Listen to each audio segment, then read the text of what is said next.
Aquí hemos sido tocados por el Señor, en términos espirituales, ¿no? Eh, Tocados para buscarlo más, para orar más, para leer la palabra más, para evangelizar, para hacer más por su obra. ¿No se han sentido así? Como motivados por el Señor, ¿no?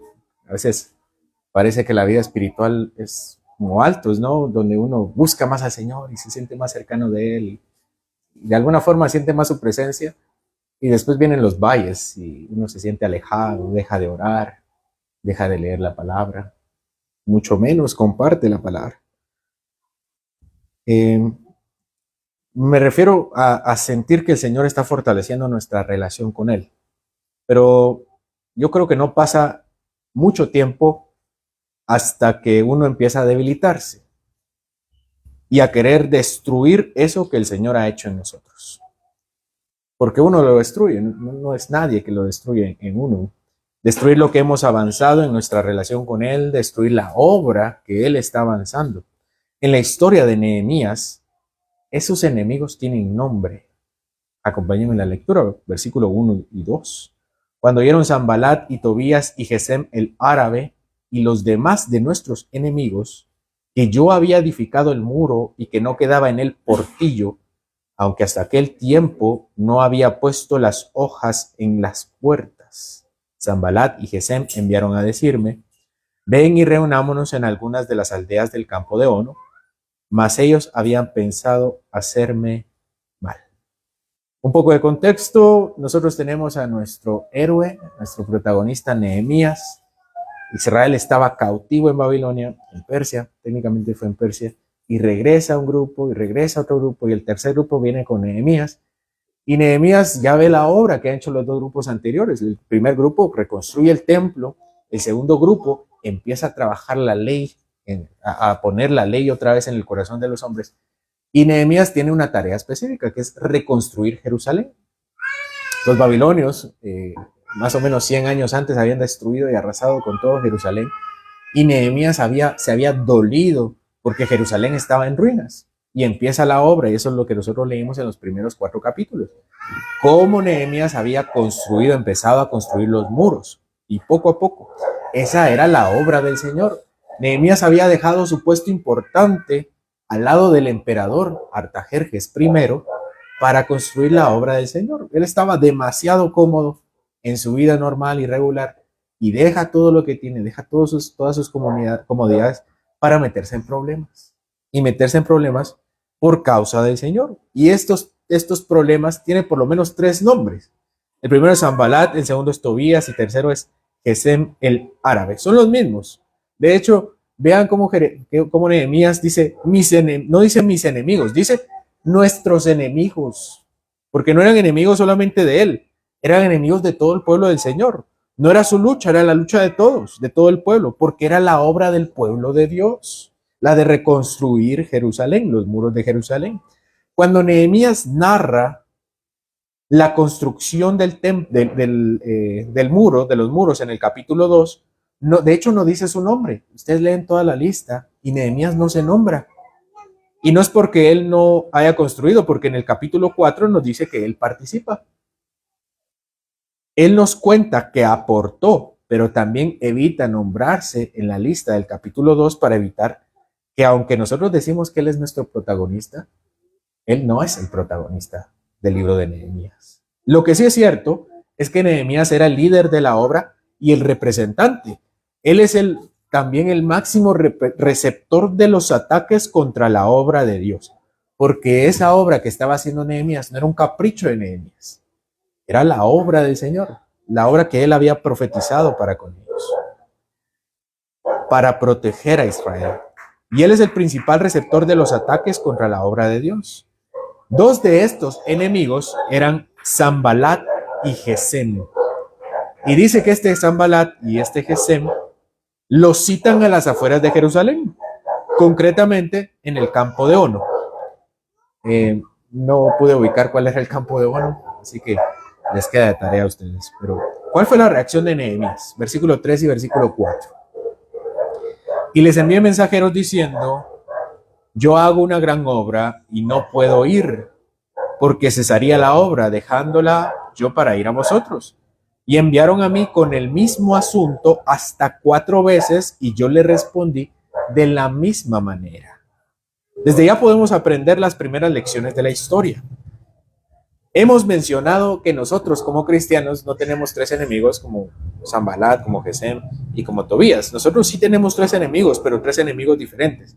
¿Cuáles son los 3 enemigos del creyente? Satanás, la carne y el mundo.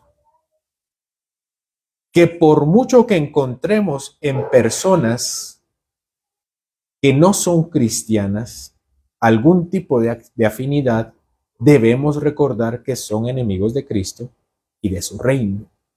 Nosotros a veces tenemos afinidad con muchas personas, pero si no son creyentes, son enemigos de Cristo. Y esto no me lo estoy inventando yo, lo dice el mismo Jesús. El que no está contra mí, el que no es conmigo, ¿qué cosa? Contra mí es. En el reino de Dios no hay términos medios, no hay terrenos neutrales. Yo lo mencioné la vez pasada, no existe Suiza, no existe Canadá, que en la Segunda Guerra Mundial eran terrenos neutrales. En el reino de Dios, si nosotros no le acompañamos, el Señor está en contra de nosotros porque nosotros estamos en contra de Él. Estas personas pueden ser muy compañeras nuestras y muy afines, compartir muchas cosas, pero lo cierto es que ellos tienen una agenda anticristiana e intentarán distraernos de nuestro trabajo en la obra del Señor. Sanbalat y Gesem quieren detener la obra. Quieren detener la obra. Nosotros lo mencionamos en repetidas ocasiones. Sanbalat, Tobías y Gesem no hubieran tenido ningún problema con Nehemías si Nehemías se hubiera quedado allá con el rey. Y lo que querían hacer no era matar a Nehemías, lo que querían hacer era detener a Nehemías, que Nehemías dejara de construir las murallas de Jerusalén. ¿Cuál era la insistencia de estos 3 hombres en detener la obra de Dios? El simple hecho de que odiaban a Dios. No odiaban a Nehemías, odiaban a Dios. Y entonces lo que quieren hacer es citarlo a las afueras de Jerusalén, y Nehemías entiende sus intenciones. Nehemías sabe que no puede ir. Pero vean que Nehemías no dice, yo no puedo ir porque me falta dinero, me falta un vehículo. Nehemías dice, no puedo ir porque si voy, dejo de trabajar. Y es que no era tampoco un trabajo de 1 hora, ¿no? De ir, reunámonos media hora y regresemos, ¿no? Por lo menos la distancia en la que se encontraba Ono era una distancia por lo menos desperdiciar un día. Y hasta 4 veces le pidieron que se reuniera con Nehemías, y Nehemías hasta 4 veces dijo que no. Pensemos desde ya las ocasiones en que terceras personas intentan que nosotros nos alejemos de la obra del Señor. No debemos pensar que estas personas tienen malas intenciones. No, yo no creo que nadie de nosotros piense, tengo enemigos allá afuera. Tal vez hay personas que no nos agradan o que no les agradamos. Pero decir eso a decir tenemos enemigos, creo que es algo diferente. Pero sí tenemos enemigos. No debemos pensar que haya personas allá afuera que nos quieren matar para creer que tenemos enemigos. El simple hecho de que quieran detener en el cristiano la obra del Señor es suficiente para considerarlos enemigos del Señor también. No debemos pensar que las personas tengan malas intenciones. Y lamentablemente, muchos de nuestros hermanos cristianos también intentan detener la obra del Señor. ¿Por qué? Cuando estas personas intentan alejarnos de Dios, cuando estas personas intentan alejarnos de nuestra relación con el Señor, cuando evitan que nos congreguemos, cuando evitan que leamos la palabra, cuando evitan que evangelicemos, están actuando como enemigos del Señor. Que en el día del Señor nuestra familia hace alguna actividad, pero justo ese día en la iglesia nos retrasamos, como a veces pasa. Nos retrasamos en estudiar la palabra y nuestra familia se enoja y hasta podía hacer burla de nosotros diciendo que solamente vivimos en la iglesia o que somos personas religiosas o fanáticas. Eso es ser enemigo de Cristo. Que sean cristianos, pero aún los cristianos podemos comportarnos como incrédulos. Ese es el día del Señor, hermanos. Mejor, si quieren hacer una actividad especial, ¿por qué no la hacemos sábado o entre semana? Es que solo pueden domingo. Bueno, entonces digamos, es que nosotros no, cabal, no podemos domingo. ¿Por qué, hermanos? ¿Por qué nosotros deberíamos acoplarnos a su agenda en lugar de que ellos se acoplen a la agenda del Señor? ¿Por qué nosotros siempre sacrificamos al Señor para quedar bien con otros? Y este solo es un ejemplo. ¿O alguno de ustedes no se ha visto sacrificando al Señor por quedar bien con otros? ¿Por qué nos cuesta tanto poner a Cristo en primer lugar? ¿Por qué siempre dejamos al Señor bajo la excusa, o sea, lo abandonamos bajo la excusa de que el Señor entiende? Es que el Señor entiende. Claro, el Señor entiende que es pecado. Nehemías no dejó la obra. Ellos podían llegar a Jerusalén a la hora del almuerzo, a la hora del desayuno, al terminar la obra, pero no lo hicieron. Ellos querían que Nehemías se detuviera en la construcción de las murallas. Y Nehemías era un hombre espiritual. Nehemías nunca pensó, tal vez voy a conciliar con ellos y vamos a hacer un trato y ellos van a dejar de atacar y entonces tal vez nosotros podemos construir en paz. Nehemías era un hombre espiritual. Nehemías no se engañaba a sí mismo.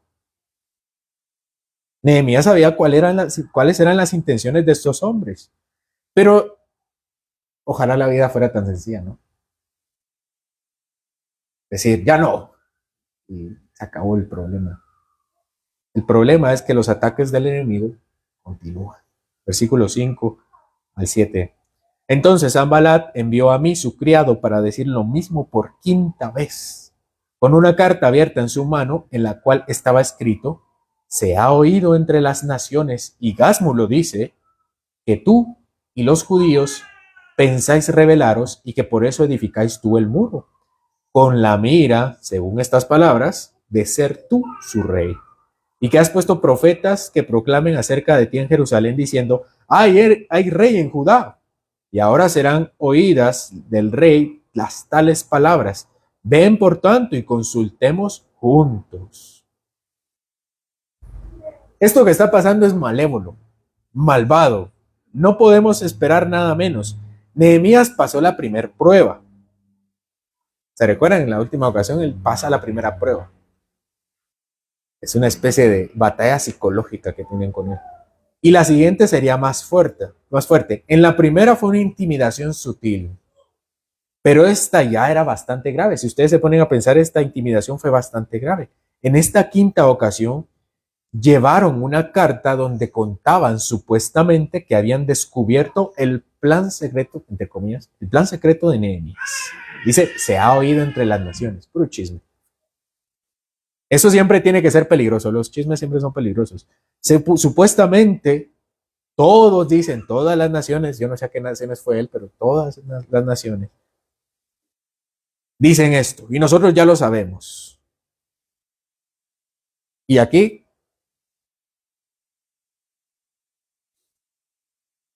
sacrifican a uno, a Gasum. Sí mencionan a alguien, el chismoso. ¿Quién es? Gasmu. Gasmu es Gesem, uno de los tres principales. Es otra forma de escribir Gesem. Es el árabe. Estos dos, o sea, Tobías, el que escribe, y Gasmu o Gesem, habían levantado el rumor que al terminar de construir las murallas de Jerusalén, Nehemías se consagraría como rey, que los profetas de Judá lo proclamarían como rey. Y como excelente chismoso, estos hombres le dicen a Nehemías que se lo van a contar al rey. Esto es a Artajerjes I, emperador de Persia.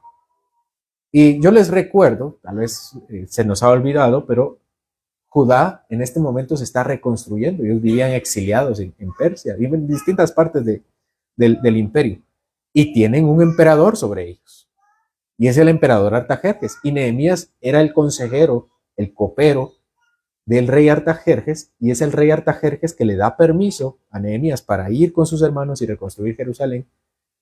Y el primer capítulo nos narra que Nehemías estaba triste y que Artajerjes ve que está triste y le da permiso y de hecho financia aparte de la construcción del muro. Ahora imagínense que regresan con la noticia de que Nehemías le había jugado la vuelta y ahora se iba a proclamar rey de esta ciudad que estaban reconstruyendo.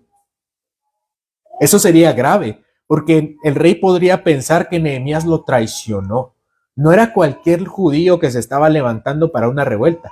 Era el mismísimo hombre de confianza del rey Artajerjes, el copero, Nehemías, quien había abusado de su confianza y se había aprovechado de todos sus bienes para construir este muro, que supuestamente era para proteger a su pueblo. Nehemías era un hombre valiente y no se dejó atemorizar. Esto era para que le temblara las piernas a cualquiera. Versículo 8 y 9. Entonces envié yo a decirles, no hay tal cosa como dices, sino que de tu corazón tú lo inventas, porque todos ellos nos amedrentaban diciendo, se debilitarán las manos de ellos en la obra y no será terminada. Ahora pues, oh Dios, fortalece tú mis manos. Nehemías responde firmemente, Nehemías lo confronta, no se retrae, no deja de trabajar en la obra, no va y dice, bueno, nosotros vamos a dejar de trabajar, tal vez vamos a parar este chisme. Y recordemos que estos tres hombres son hombres importantes de la región, gobernadores de las regiones de alrededor. Nehemías no se retrae ni deja de trabajar en la obra, y no lo hace porque es que ellos no están diciendo la verdad, ellos están actuando en contra de la verdad, y porque el Señor les acompañaba. Nehemías sabía las intenciones, tal vez ni siquiera le iban a decir, sabía que sus intenciones eran debilitar las manos de los judíos y que los muros no fueran terminados. Pero Nehemías, vean que es un hombre de oración. Él escribe su oración. ¿Qué escribe él? Ahora pues, oh Dios, fortalece mis manos. Nehemías no era un superhombre, no era un superhombre. Estos ataques debieron ser debilitantes y él seguramente tenía problemas, tenía sus problemas personales. Su vida no era construir el muro, tenía una vida. Tenía problemas, seguramente problemas personales, problemas. Ya vimos que tenía problemas con sus mismos hermanos.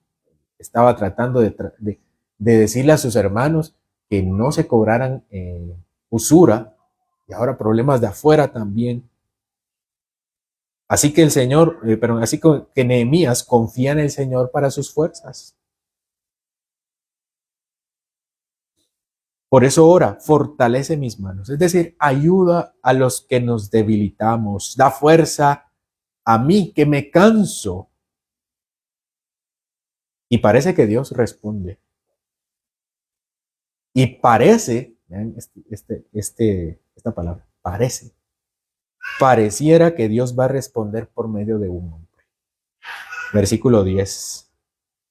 Vine luego a casa de Semaías hijo de Delaía, hijo de Mehetabel, porque él estaba encerrado, el cual me dijo, reunámonos en la casa de Dios, dentro del templo, y cerremos las puertas del templo, porque vienen a matarte. Sí, esta noche vendrán a matar. Hay otros, ahora se menciona a Semaías. Parece que Nehemías ora para fortalecer sus manos y llega un hombre y le dice, yo te voy a proteger. Metámonos al templo, protejámonos ahí. Este hombre supuestamente es un hombre prudente y le dice a Nehemías, refugiémonos en la casa de Dios, cerremos las puertas porque vienen a asesinarte. ¿Ustedes creen que podrían llegar a asesinar? Claro que sí. Versículo 11 y 12. Entonces dije, un hombre como yo ha de huir. ¿Y quién que fuera como yo entraría al templo para salvarse la vida? No entraré. Y entendí que Dios no lo había enviado, sino que hablaba aquella profecía contra mí, porque Tobías y Zambalat lo habían sobornado. El sermón se llama así: un hombre como yo ha de huir. Nehemías era un hombre sabio y no era cobarde. Dice él, un hombre como yo habrá de huir. Resuenan las palabras del joven David, que sería alguna vez rey de Israel, cuando un tal Goliat intimidaba al pueblo de Dios. ¿Se recuerdan de la historia? Primero de Samuel, capítulo 17, versículo 26. ¿Qué dice David? ¿Quién es este filisteo incircunciso para que provoque a los escuadrones del Dios viviente? Muchacho pequeño. Nunca se había vuelto a ver tanta valentía en Israel. Nehemías no tenía delante a un gigante, pero Artajerjes, primero, no era menos poderoso que Goliat, al contrario, Artajerjes solo tenía que chasquear los dedos para que Nehemías fuera empalado. ¿Saben qué es empalado? Que fuera colgado en una estaca, crucificado, azotado o desollado, como era común para cualquier traidor. Nehemías no era rey, ni fue rey, ni siquiera era parte de la genealogía real, como sí lo fue Zorobabel, el primer hombre que dirigió al pueblo. Pero en este momento ha demostrado que es el líder de Israel, el hombre elegido por Dios para llevar esta gran obra a cabo. Él dice, ¿cómo un hombre como yo habrá de huir? ¿Y quién que fuera como yo entraría al templo para salvarse la vida? Como sin querer, nuestro hombre, Nehemías, hace también referencia a David, pero en otro sentido. Nehemías dice que un hombre como él no entraría al templo para refugiarse. Bueno, en los tiempos de David pasa algo similar. Cuando David está huyendo del que era rey en ese entonces, el rey Saúl, él se refugia en el tabernáculo, en Nob, con el sacerdote Ahimelech, pero él no entra al templo. Él solamente quiere pasar a comer, a descansar. Y no porque le tenga miedo a Saúl, sino porque él no lo quiere matar. David no quiere matar a Saúl. Entonces no está ahí por cobarde. Al contrario, cuando llega Saúl, él se va. Pero en estos tiempos sí tenemos dos cobardes. Durante el tiempo de David sí tenemos dos cobardes que se escondieron en el tabernáculo de Dios. El primero, ¿se recuerdan? Adonías. Era hijo de David. David ya se estaba muriendo y quería, bueno, ya como rey, ¿no? Ya se había ido Saúl, había muerto Saúl y él había ascendido al trono. Había pasado su vida, él estaba muriendo y quería, y David tenía que traspasar el reino. Y viene Adonías y quiere tomar el reino cuando estaba preparado para su hermano menor. ¿Cómo se llama? Salomón. Sin embargo, David, al final de cuentas, nombra oficialmente a Salomón como su sucesor y hacen sonar las trompetas. Los profetas hacen sonar las trompetas, así como le dice a Nehemías. Los profetas hacen sonar las trompetas y dice, Salomón es rey. Y Adonías se asusta, porque él no va a ser rey. Salomón iba a ser rey. Y entonces Adonías huye. ¿Y dónde se esconde? En el tabernáculo. Y dice que se agarra de los cuernos del tabernáculo. Manda a alguien a buscar a Adonías por la traición y lo encuentra ahí, pero le perdona la vida. Después lo termina aplicando la pena capital, pero fue en ese momento donde encontramos al cobarde Adonías. El segundo, durante los tiempos de Salomón también, en ese mismo tiempo, un tal Joab, excomandante de las fuerzas armadas del rey David. Él se une a Adonías para tener el trono en lugar de Salomón. Así que después de la muerte de Adonías, Salomón va a buscar a Joab por traición, por unirse a la revuelta de Adonías. ¿Y qué hace Joab? Corre y se esconde en el tabernáculo y se agarra de los cuernos, pero con Joab fue diferente. Salomón dijo, mátenlo allí, por cobarde. Pero no, nuestro héroe, Nehemías, no era ningún cobarde. No necesitaba entrar al templo para resguardar su vida de los infieles y cobardes samaritanos. Al final de cuentas, Nehemías entendió que era la voluntad de Dios que él construyera las murallas. Y si tenía que morir, no iba a morir como un cobarde. Tenía que morir trabajando. Por eso, él nunca se esconde, él construye, pero en una mano tenía la pala y en la otra tenía la espada. Si iba a morir en la obra del Señor, no escondiéndose por trabajar en la obra del Señor. Versículo 12 al 14. Acompáñeme. Y entendí que Dios no lo había enviado, sino que hablaba aquella profecía contra mí porque Tobías y Sanbalat lo habían sobornado. Porque fue sobornado para hacerme temer así y que pecase y le sirviese de mal nombre con que fuera yo infamado. Acuérdate, Dios mío, de Tobías y de Sanbalat, conforme a estas cosas que hicieron. También acuérdate de Noadías, profetisa, y de los otros profetas que procuraban infundirme miedo.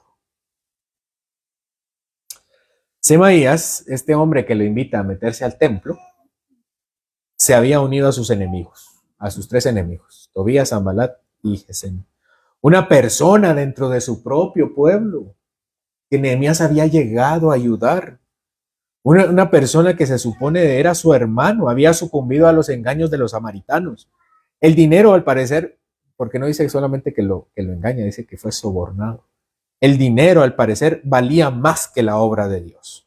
Los mismos cristianos podemos caer en las trampas del mundo y ser estorbo para otros. ¿Para quién era la muralla? La muralla era para el pueblo, incluido, incluido Semaías, el que le dice, vamos al templo a escondernos. Bueno, los cristianos también. Dios está construyendo una obra y a veces nosotros mismos la interrumpimos y somos de tropiezo para otras personas. Que en lugar de apoyarlos a que trabajen en la obra de Cristo, nos aliamos al mundo para entorpecer al pueblo de Cristo. Nosotros también debemos cuidarnos de otros, primero de nosotros mismos, entorpecemos la obra del Señor, pero también cuidarnos de otros. Hay muchos falsos cristianos y también hay verdaderos cristianos que están confundidos, que engañan, que engañados por el mundo, sobornados por el mundo. Es tan fácil caer en los engaños del mundo por dinero, que nos hacen, que intentan que detengamos la obra del Señor, la labor de Cristo y de su reino aquí en el mundo. Con tanto cristiano ordinario, incluso podemos ser criticados por otros cristianos por vivir radicalmente para Dios. David Platt, en su libro Radical, dice, la obediencia radical a Cristo no es fácil. No es comodidad, no es salud, ni riqueza, ni prosperidad en este mundo. La obediencia radical a Cristo corre el riesgo de perder todas estas cosas. Pero al final ese riesgo encuentra su recompensa en Cristo. Y Él es más que suficiente para nosotros. Fin de la cita. Dice nuestro Señor, ¿verdad? Busca primero el reino de Dios. Y después todo lo demás te será añadido. Lo que está diciendo el Señor es, busca, no busques todo lo demás, pero yo te lo voy a dar.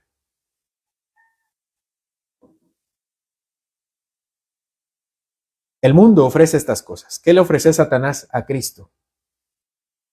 Todo lo que el mundo busca. ¿Y qué debería buscar el cristiano? todo lo que Satanás no vio enfrente de él, que era el Salvador. Esa debería ser nuestra, o sea, si nosotros trabajamos en la obra de Dios, es porque estimamos a Jesús como superior a todo. Y esa es la diferencia entre ser religioso, fanático, y ser cristiano, cristiano patito suyo. Si leemos la palabra, es para encontrarnos con Dios. Si oramos, es para encontrarnos con Dios. Si predicamos el Evangelio, es para que otros encuentren aquel que yo creo que vale mucho, que es Jesucristo. Así que la obediencia radical a Cristo corre el riesgo de perder todas aquellas cosas por las cuales el mundo pierde su vida. Semaías fue pagado para hacer caer a Nehemías. Él supuestamente profetiza acerca de esto. Supuestamente profetiza que lo van a asesinar y que por eso necesitan esconderse. Este hombre supuestamente era un hombre espiritual, era un profeta, era un sacerdote seguramente porque tenía acceso al templo.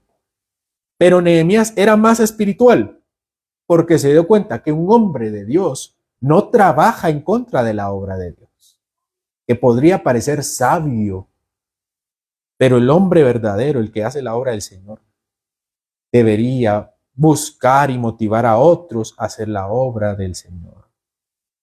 Nehemías era más espiritual porque se dio cuenta, Nehemías no era profeta, no era sacerdote, pero Nehemías era más espiritual porque se dio cuenta de su falsedad y de sus intenciones para hacerlo caer. ¿Cuál era la intención? ¿Cuál era la intención de este hombre, de Semaías? Que dejara de hacer la obra.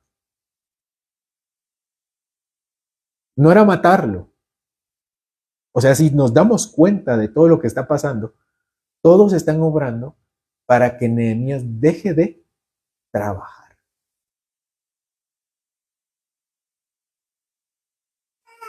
Nehemías lanza una oración imprecatoria, versículo 14. Acuérdate, Dios mío, de Tobías y de Sanbalat conforme a estas cosas que hicieron. También acuérdate de Noadías, profetisa, y de los otros profetas que procuraban infundirme miedo.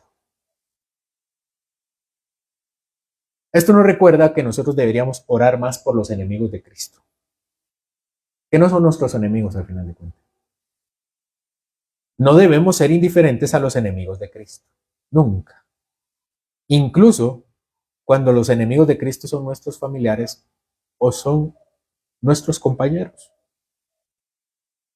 Los enemigos de Cristo son los incrédulos, los falsos cristianos, y se pueden comportar como enemigos de Cristo aquellos medios cristianos.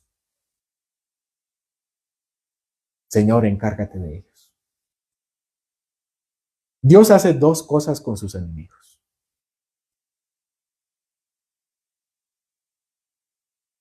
Los rompe.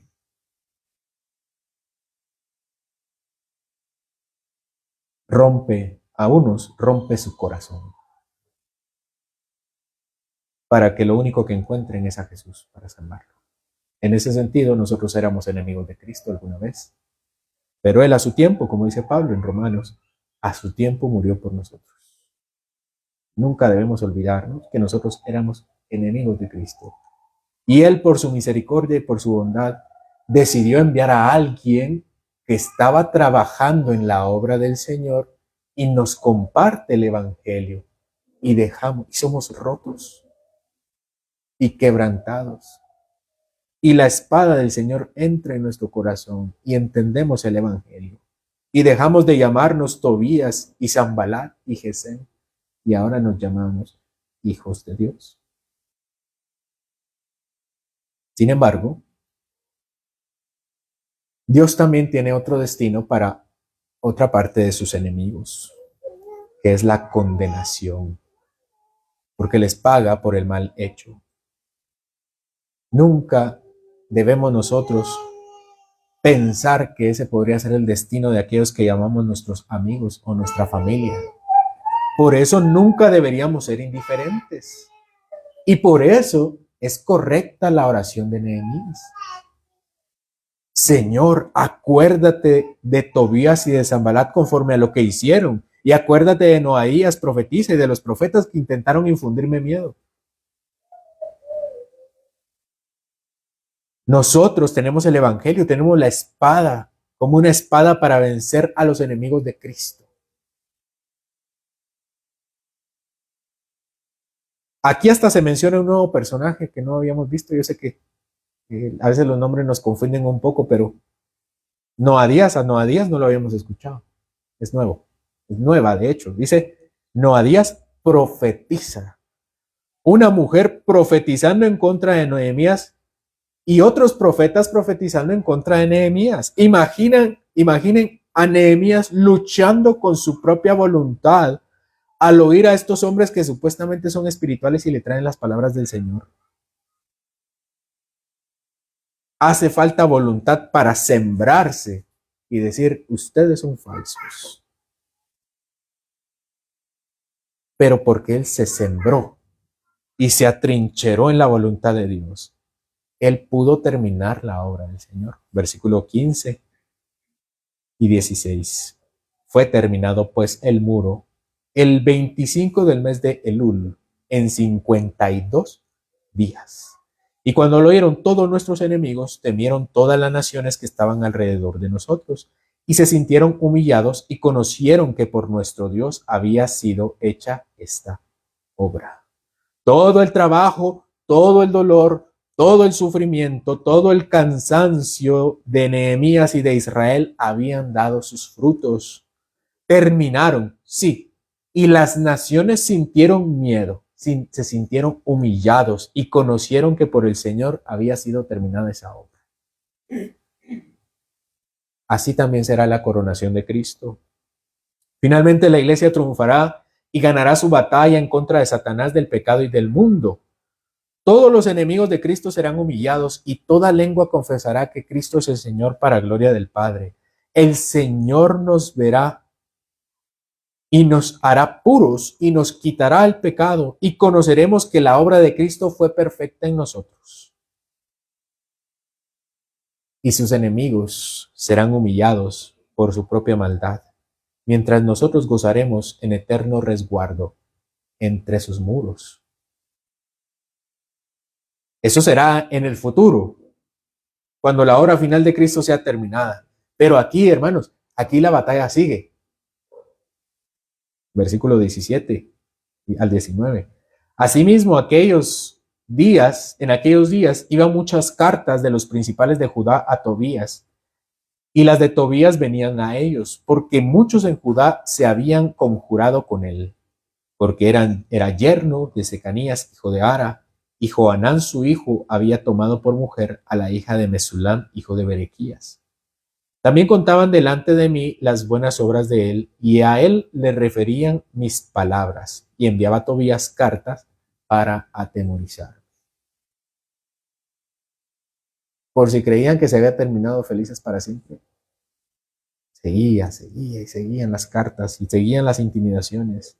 Los principales, tal vez, incluso los que habían construido el templo. ¿Se recuerdan que en el capítulo 2 leímos el listado de muchos gobernadores? Tal vez muchos de ellos incluso habían seguido correspondencia con Tobías, con el enemigo de Nehemías, y habían seguido esas conversaciones que podían atemorizarlo, tal vez por comercio, tal vez por relaciones políticas, pero era más que eso, había correspondencia peligrosa para él. Pero el peligro aumentaba. Tobías se había metido a Jerusalén, había emparentado con las familias importantes. El nombre de la esposa de Tobías no se menciona, pero sí se menciona el de su suegro. Dice Secanías, hijo de Ara. El hecho de que se mencione así el nombre con el nombre de su padre nos dice que es un hombre seguramente de una familia importante en Jerusalén. Además, era consuegro de Además era consuegro de Mesulam, hijo de Berequías. ¿Quién es Mesulam?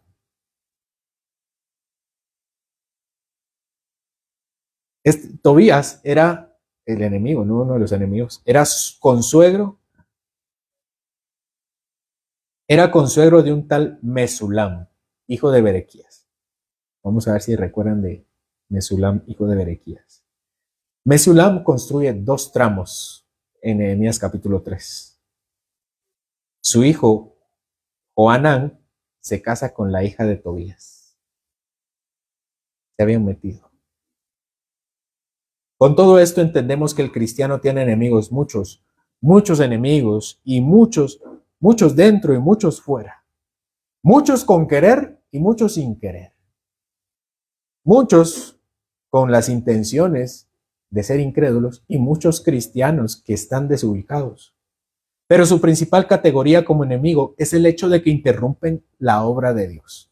Donde ustedes vean a alguien interrumpir la obra de Dios, ahí hay un enemigo de Cristo. Ya sea un incrédulo o un cristiano que está perdido, que ha sido envanecido y está siendo seducido por Satanás y por su carne y por el mundo. Nosotros, hermanos, no debemos ser cobardes ni atemorizarnos, porque el Señor está con nosotros. En ninguna manera deberíamos creer que somos sabios por tratar de conciliar ciertas cosas con ciertas personas. Voy a dejar de hacer la obra de Dios porque no me voy a pelear con Él. No es que nos peleemos, pero tampoco es que dejemos la obra del Señor. En un lugar donde vean un hombre detener la obra de Cristo en su vida, ahí está el enemigo de Cristo. Por lo cual no debemos ser cobardes ni atemorizarnos, porque el Señor está con nosotros. Hermanos, hombres como nosotros, ¿habríamos de interrumpir la obra que Dios nos ha dado? Si Jesús no se cansó de hacer su obra en nuestra vida, si Él nunca fue cobarde, ni se amedrentó por lo que pudiera pasar, si Él en el huerto llorando sangre, si Él en el huerto sudando sangre y llorando entregó su vida hasta lo último, si Él vino al mundo y ganó cada batalla, ganó contra Satanás y contra el mundo, ganó contra la muerte y contra la cruz, Él merece la gloria y merece que nosotros nos comprometamos con su obra. Termino con las palabras de David Platt en Radical. No desearemos haber ganado más dinero en el cielo, no desearemos haber ganado más dinero, adquirido más cosas, vivido más cómodamente, tomado más vacaciones, visto más televisión, buscado una jubilación mayor o haber tenido más éxito a los ojos de este mundo. En cambio, en el cielo, desearemos habernos dedicado más a vivir para el día en que cada nación, cada tribu, cada pueblo y lengua se postre ante el trono y cante las alabanzas del Salvador, que se deleita en la obediencia radical y del Dios que merece la adoración eterna. Señor, te damos gracias porque estamos involucrados en tu obra. Tal vez algunos con más, otros con menos importancia, algunos con más o menos compromiso. Solo, Señor, recuérdanos que si no estamos trabajando, si no estamos por ti, estamos contra ti. Y no hay puntos medios en esa vida.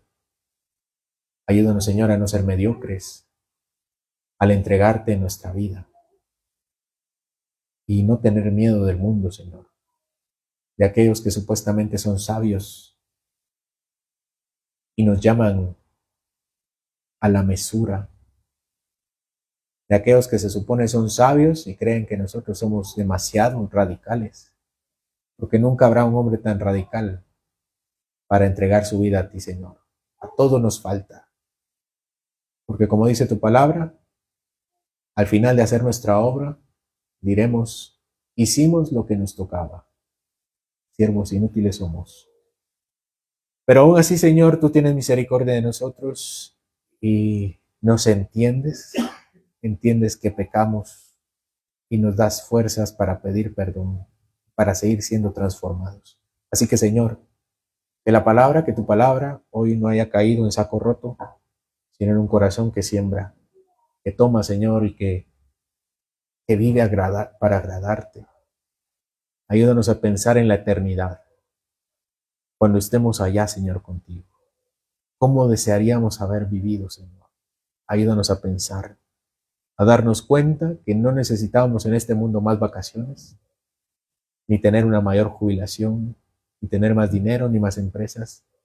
Lo que necesitamos aquí es vivir para ti y encontrarte como la máxima satisfacción de la vida y trabajar en tu obra, Señor.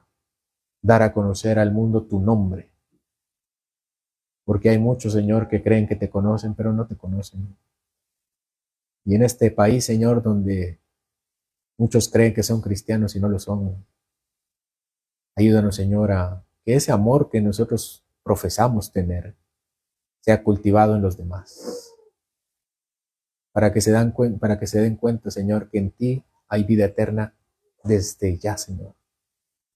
Hay satisfacción, hay plenitud, hay felicidad. Te pido, Señor, que tú nos ayudes a no encontrarnos como enemigos tuyos y hacer frente a los que son a los que son tus enemigos, para compartirles el evangelio y que sus corazones sean rotos, quebrantados, para que te conozcan a ti. Sálvalos, Señor, te lo rogamos. Ten misericordia de ellos. Si hay alguno entre nosotros, también toca su corazón para que te ame, para que encuentre la plenitud en ti, para que se dé cuenta que a donde va, Señor, hay solamente perdición. También, Señor, te pido que tú toques a aquellos que